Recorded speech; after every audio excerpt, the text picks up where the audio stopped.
be clear, Peter had boundaries of comfort, ways he thought that he could not let go of, and that's what comes through. Peter struggles to change. He struggles to change because it's not the way he thinks. And I argue that's how we are.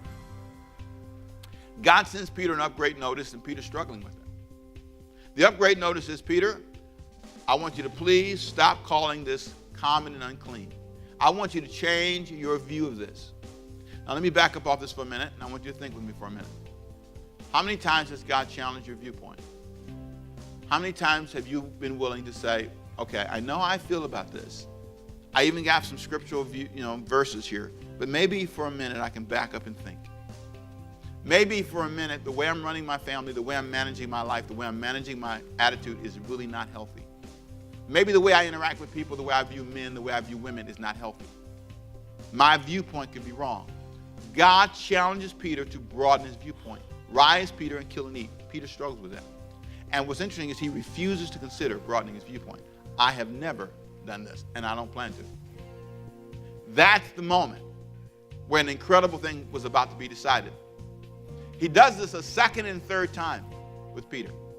He comes to him and says, consider this, Peter.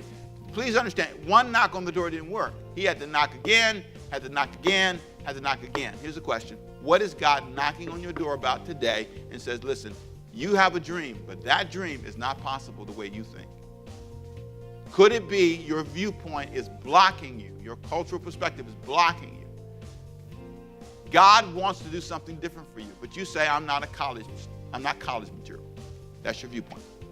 That's your conviction. You can't learn. So you just won't even apply. You won't try to take one class because that's the way you think. You have a concept that says, that's okay. And so that's the way it is. This is how I eat. This is what I do. This is me.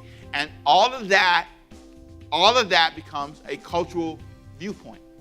And so the Lord's knocking on the door saying, okay, I know you have this dream we talked about, and you have this list of things you're asking me for, but I'll never be able to do that because of your viewpoint.